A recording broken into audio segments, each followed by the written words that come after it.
Hello and welcome to the Brutal Iron Gym podcast, where our goal is to cut through the BS and deliver the brutal truth about topics related to health and happiness.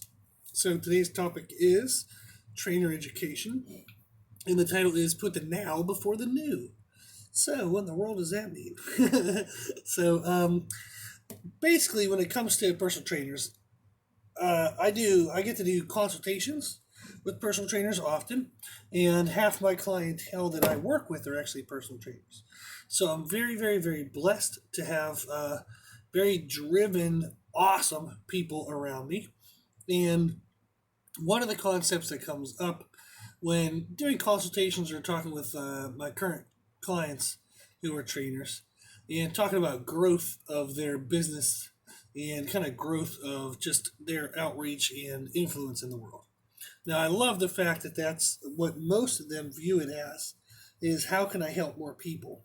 Really, no one I work with has that mindset of how do I make more money, more money, more money, in the sense of not first connecting the help with making a difference in people's lives. So we do at this at Brutal Iron Gym. I do get a request for people to train at our gym to become trainers. On average, about once a month. Sometimes we get two or three. Sometimes we might miss a month, but on average, I get 10 to 12 requests a year for someone to be a personal trainer at our gym. And unfortunately, the mainstream kind of culture that I find like the most average type um, person who comes in, the first thing they try to talk about is how much money they think they can make the gym, or how much money they think they can make, or what they think is missing, where they see that they can make huge differences. And unfortunately, I always laugh because I'll tell them, basically, I shut that down right away. Is I had the last one, for example. They came in and they said, "Hey, I just want to let you know, man. I really think I can make this gym like 1,000 or so a month. I can come in here and really take over and make a huge difference." And I looked at them. I said, "What kind of difference do you think that we would want? What do you think like that we're missing?" And they started talking about classes and like doing smoothie bars and all this other stupid bullshit um, that is just not in our culture. So I looked at them. I said, "Do you think that's what this gym needs in terms of the vision of this gym, the difference that we think we can make in the community?" And of course, they went like, "Oh yeah, man, people love this stuff," and da da da da da. And they were talking around, and it was just basically them talking about how they can make money, and nowhere in like a 15-20 minute conversation did they talk about helping someone. And that was the part that was very frustrating to me. Was this is someone who then went and got a job somewhere else, and I know where they work now, and it's just a bummer. It's a bummer that people run into that in the industry, where somebody's all they're worried about is money, and that's what makes me so excited and happy to work with the people I work with. So let's exclude the people who only want money, money, money, because they're probably not going to listen to this podcast. So the people who want more for the sake of making a difference in the world. That's what we want to talk about today. And we want to try to be aware of and be protective against the more, more, more mindset. Meaning, we always want to get more clients. But are we paying attention, as much attention, okay, to our current clients as we're paying attention to the efforts of achieving more clients? Now, you might initially just say yes, but let's really stop here and let's take a second and think about this. When we want more in our life and we're driven for it, we tend to work very hard, we make it a high priority, and we kind of put extra efforts towards that. But out of the great things we already have in our life, okay, and that can be our current clients, you can even expand this to regular life. That can be relationships, that can be really good family and friends, just good things that we have in our life. Are we paying as much attention? Are we putting in as much effort into the things we have now as we would into the things that we want to be new? Okay? So that's the title, is put the now before the new. So it's a good thing, okay, that you have the people you have now. And it's a good thing you want to grow. It's a good thing you want to earn money because money is helpful. It helps you pay for your cost of living, helps you, become a trainer for longer periods of time. Money is a good thing when used in good ways. Also, more people helps you influence more people. The more people you talk to, the more people you connect with, the more positive influence you can have on people's lives.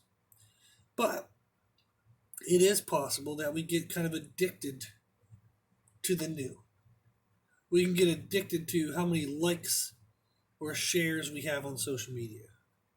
So we want to put out good content, but if we put out a great content and you only get, say, 20 likes, and then you put up a picture of, six pack abs or your butt, and all of a sudden you get 40 likes, which one is the one we want to chase after? Which is the one that's going to have the bigger influence on people? So it's a better influence on people. Okay. And this is arguable. Okay. But I feel like you should post things that are educational and help other people achieve their goals. Whereas if you post about yourself all the time, okay, and there's a good blend, there's a healthy balance. But if all you're ever posting is how awesome you are, how nice your butt looks, or how great your abs are, then you can argue, oh, this motivates people to be like me. People already want six pack abs. They already want a nice butt. You're not doing anything new. Okay? They already want that stuff. Tell them how to get it. That's how you're going to make the biggest influence. That's how you're going to help people the most. Okay? So if you always focus too much on the new, that's where all your efforts are going to go. And sometimes you're going to lose sight of what it is to make the biggest impact on people. And those could even include losing sight of the people you have right now. So, real quick is I've been a personal trainer for 18 years. So I've been paid as a personal trainer for 18 years. And for the first 10 years, I never advertised anything about it. It was just I helped somebody in their life noticed or asked, and then they talked about it, and then they got in touch with me. So I grew from word of mouth. And this was beneficial because when I first opened up, like when I first started helping people, I didn't really have internet where I grew up. I lived in the middle of nowhere, so there was no like center social event or social place. It just had to grow by word of mouth because that was the only thing. So I did that. I personal trained all the way through undergrad and grad school and college, and then I opened the business Brutal Iron Gym in 2011. So I've had it for almost 9 years now. So when I started the gym, I didn't really advertise much. So like we put some flyers on cars, which was useless, absolutely useless, a waste of money and time. But it was an idea, and then I started getting into Facebook. I started getting into Instagram just a couple years ago, like 3, 4 years ago. So that's what I do now for my quote unquote advertisement. But the gym itself grew absolutely by word of mouth. So I was training 50 hours of in-person clients a week because I was only charging $20 an hour. Ugh. But it got people through the door. The people that got through the door got great results, and it grew and grew and grew. So I had to increase my price, and no one left. So I still was working 50 hours a week, which was swamped because I was still writing programs, doing all the janitorial work, the financial work. I was doing everything about in the business on top of the 50 hours of training, on top of writing the programming for training and nutrition for all my clients. So then when I increased price again, I did get a little bit of a time drop, an hour drop, which was helpful because it allowed me to kind of find a better balance of life. So in the last 8 years of owning the gym, what I've done in terms of getting new is sharing stuff on social media. So typically we share just information. Maybe we'll share some kind of motivational stuff, some inspirational stuff. We share mostly information. So I kind of go by what I call the don't know principle. So there's a quote that I love, which is you don't know what you don't know until you know that you don't know it. So I'll say that again. You don't know what you don't know until you know that you don't know it. So I like that for advertisement is a lot of times people are unaware of the benefits of a gym and or a trainer, mostly a trainer. And if you can tell them things that are helpful to them, and then they didn't even know that those were things, okay? So, for example, I was talking to somebody this weekend about using hip thrusts for bigger glutes. So they were showing me this at-home thing that you would like an at-home glute thrust stand, hip thrust stand. And they were asking if that was a good way to grow their glutes. And I said, well, it's part of the equation, but it's not the whole thing. So in order to grow really nice glutes, you have to create muscular damage. And you can use blood flow. So where you get a huge pump in the muscle. But if all you ever do is pump the muscle up, meaning you don't have heavy force on it, you maybe get a little bit of a boost, but it plateaus very quickly in terms of shape change and growth results. So you can use like an at-home, hip thrust stand, assuming you also have very heavy movements in. So maybe a girl or guy would work their glutes really heavy once or twice a week, and then they can do that pump style stuff at home with that stand, okay, that carrying stand. They can do that maybe 2 or 3 times a week on the other days of the week. So there are possibilities for the hip thrust stand to be useful, but it's smaller picture. It doesn't have all of the things you need. Now, when you tell someone that, they go, "Oh, wow, I didn't know that." And they start to wonder subconsciously, or they're aware of it, I wonder what else I don't know. Maybe I need to hire this trainer. So if they were reading a social media post that we made and said, "Holy crap, I didn't know that was a thing," they would say, "What else do I maybe don't know?" So therefore, they're aware now that they don't know things. And then they're more likely to hire you as a trainer because they now know that you know those things. So when you show people what they don't know, it makes them more aware that there are things that they might not know, and therefore they'll hire you. So that's the type of kind of marketing approach I use. It's called the don't know principle, and or don't know method, whatever. But that has helped absolutely the most. So social media sharing of information and word of mouth has what's grown Brutal Iron Gym to where we've now sustained ourselves for almost 9 years in business. And it's only a 100-person gym. It's only 3,000 square feet. So, but rent and total cost and everything, I'll save you what the actual number is, but it's around $4,000 a month. Okay, actually a little bit more than that. So, how do we sustain that type of expense? Is by making sure we take care of the people we have now, and really grow ourselves through that word of mouth, and we grow ourselves through advertising that focuses on helping other people. And then that brings them in because they know that our genuine interest is to help them, not just to try to take their money, not just to sign them up on crazy contracts. Okay? So there's nothing wrong with advertising about pricing. But you want to make sure that people understand that the focus is taking care of them, not trying to get what you can out of their wallet. That's going to help them come more likely to your facility. They're going to come with more open arms. They're going to come with just a better attitude towards working with you. So, and there's nothing wrong with wanting more clients. Okay, the more mindset isn't a bad thing, assuming you're putting that same level of effort into the who you have now. Okay, so all good, sustainable growth in business as a personal trainer will come from taking care of who you have. If you make them happy, they will talk about you. If you get them results, they will talk about you, and also other people will ask, "Hey, what are you doing? I can see that you're getting results." So then they'll talk about you in that situation as well. So taking care of who you have now contributes to who you can have later, okay? So who's the new? So taking care of who you have now will lead towards bringing in the new. But it also, by doing that, it ensures you don't lose the now by focusing on the new. Okay? So knowledge growth, your knowledge as a trainer, will continue to increase if you focus on who you have now.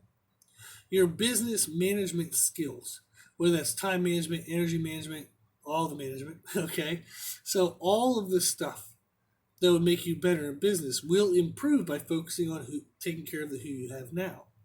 So that way, when you have new people, you'll still be able to kind of sustain that growth because you'll be having already worked on business management skills by focusing on who you have now. How can you help them the most? So By focusing on who you have now and truly doubling down on that effort, okay, making sure that that maintains your highest priorities, taking care of who you have now, it makes sure that you will grow, but you won't outgrow what you can sustain. So this is extremely important.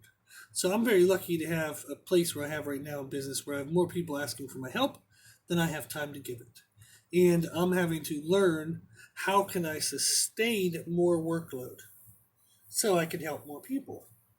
So it's forcing me to ask myself, can I have better management skills? Now, it may lead to increased pricing because, higher demand, higher price, that kind of stuff. But I want to work on my business skills, my management skills first. So that way I can achieve my true dream of why I ever got into this business was to share health and happiness into other people's lives. So taking care of my physical health made an enormous difference in my overall well-being. So my physical health contributed to my mental, emotional health, which contributed to my relational health and spiritual health. So taking care of physical health made me a much better human being and I enjoyed life more. So I would love to give that gift to other people. Is if they're struggling with physical health, I would like to solve that problem for them and allow that then to maybe trickle down and contribute to improved mental, emotional, relational, and spiritual health. So that's why I got into this business. So not to make money. Money's nice, but I don't really give a shit about money. Okay? It's helpful, it does things for you, but I'm not interested in collecting money as much as I'm interested in collecting souls in the sense of who I've helped. Okay? So I want my clientele number to grow more than I care about my bank account growing. Now, are the two connected? Yes, and I'm not villainizing money. But what I want to make the point of is saying that you should focus on people first, money second. Because if you do focus on people, money will come, but it'll come in the right way. It won't come at the expense of people. So that's actually what I'm learning right now is can I improve my management skills? How can I get more people, a higher degree of quality of work to the people I have now? Because there's no way I can add more people if I can't take care of who I have now optimally. So that's what I'm actively working on. And that's what I would promote you guys to do, okay, and girls, is focus on who you have now. Don't worry about the new, okay? Double down on your efforts for the now, not the new. Make sure you're, reading extra books. Make sure you're spending extra time on podcasts, maybe watching videos on YouTube. All of that should be focused on helping the people you have now. And the new will come, okay? So you have to find a balance, but you have to make sure that you don't lose sight of the now by chasing after the new, okay? So in podcast number 401, we did talk about balancing client acquisition and client retention. So bringing in new clients balanced with taking care of your current clients. So we've touched on this a little bit before, but I wanted to give you a fresh perspective of just reminding us all to make sure we take care of the now and not lose sight of the grateful, awesome, amazing, wonderful things that we have now by chasing always after the new. Okay? So be grateful for what you have and focus on the now, and the new will come. Now, if you're a trainer and you need any help with anything, so if there's something you want to help with your business, maybe knowledge acquisition, anything, whatever you think might help you become a better trainer, we would like to help you. Because the better trainer that you are, the more people you will reach. So by helping you, one person, we can also have an influence on all of your clients. So it really helps just kind of fulfill our dream of making the world a healthier and happier place. So if you need anything, reach out to us. Our email is brutalirongym@gmail.com, and we'll be happy to help. Okay? So if you like the podcast, please share it with family and friends. The more people we help, the happier the world will be. Also, if you like this information, you can find more from us on Instagram, Facebook, and Twitter at Brutal Iron Gym. And if you have any questions, feedback, or suggestions, we'd love to hear from you. The podcast is for you, so we want to know what you want to learn about. You can tell us at our email, brutalirongym@gmail.com. As always, I hope this was helpful, and thank you for listening. Thank you for watching.